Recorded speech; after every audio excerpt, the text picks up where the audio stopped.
Trigger warning for this episode: sexual assault and rape.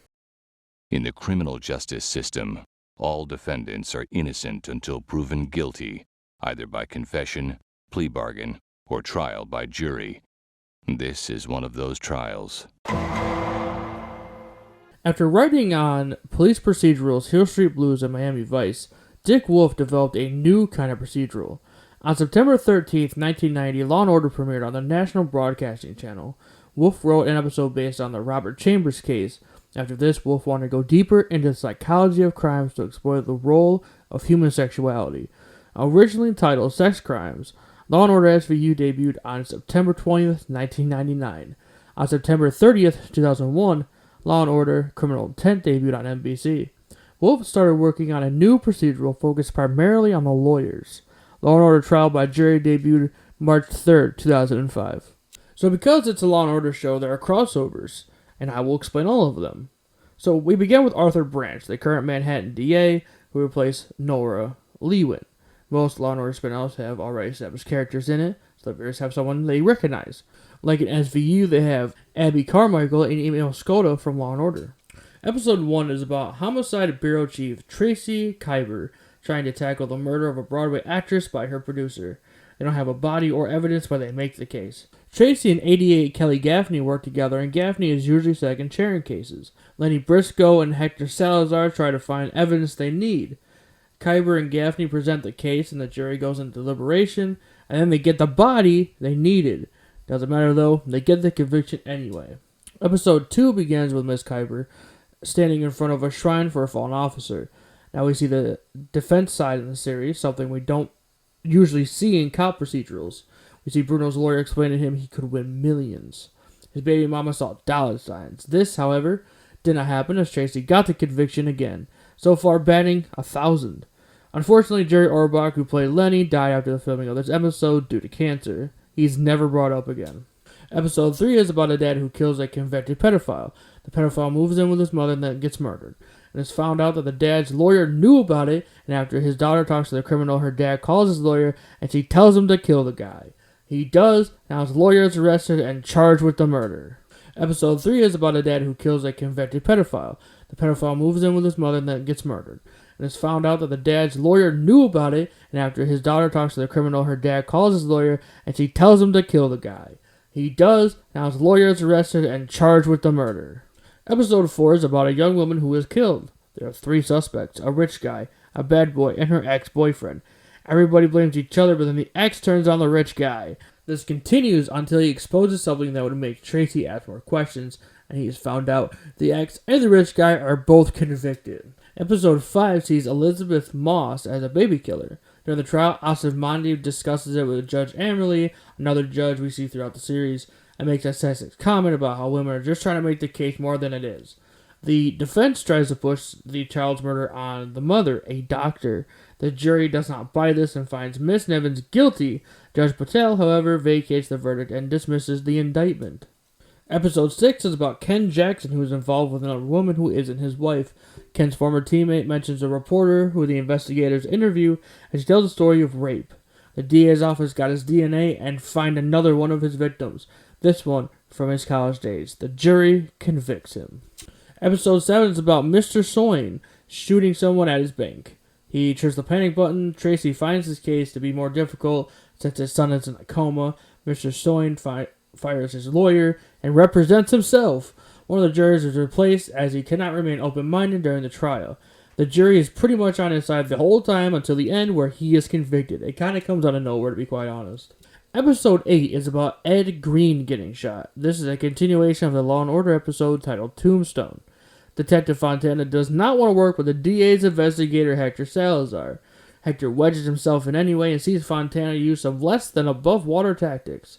They get the guy and he walks, but he's arrested for another murder he did outside the courthouse. Episode 9 features the retrial of an already convicted felon. Kyber does the retrial and wins without the help from the original attorney. The original attorney gets disbarred because he lied during the first trial. Episode 10 is about 2 accused police officers. A gay man dies, and it is said that 2 police officers raped him with a nightstick. One is convicted and taken by the federal government, and his partner is also convicted, but stays in New York. Episode 11 features some familiar faces. We will discuss the guest stars of familiar faces. The defendant comes from a wealthy family. This episode is a continuation of the Law & Order SVU episode titled Night. His mother continues to protect her son, but it fails in the end. He gets convicted, and she walks out of the courthouse. Episode 12 is about a gay Latino man who dates pre-op transgender girls.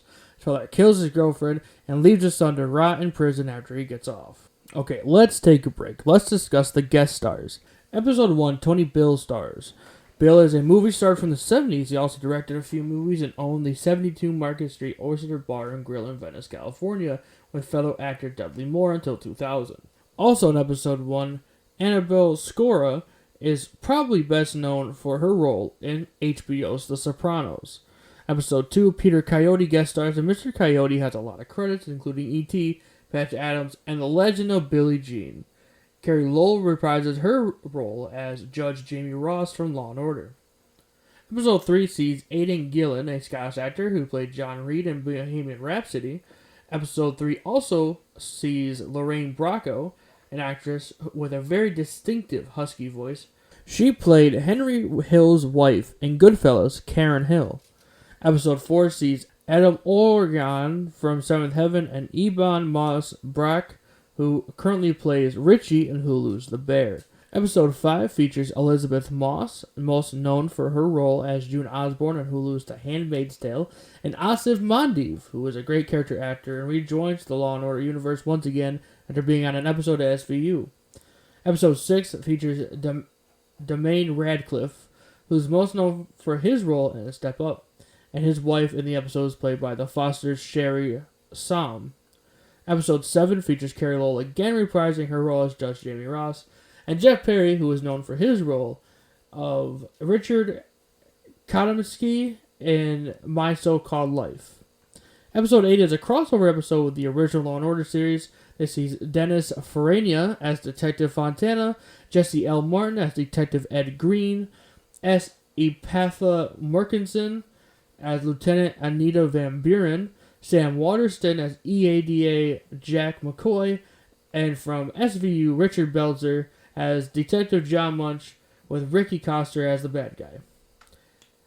Episode 9 features Gabriel Cassis, which brought him back into the Law & Order universe as he was on New York Undercover, and the original Law & Order, and Homicide: Life on the Street. Episode 10 featured Dominic Lambraze and Mike Coulter as the accused police officers. Lambraze was in The Wire, while Coulter is best known today as Luke Cage. Episode 11 is the second crossover, this time with Law & Order SVU. This includes Mariska Hargitay as Olivia Benson, Christopher Maloney as Elliot Stabler, Diane Neal as 88 Casey Novak, and Tamara Tooney as Melinda Warner.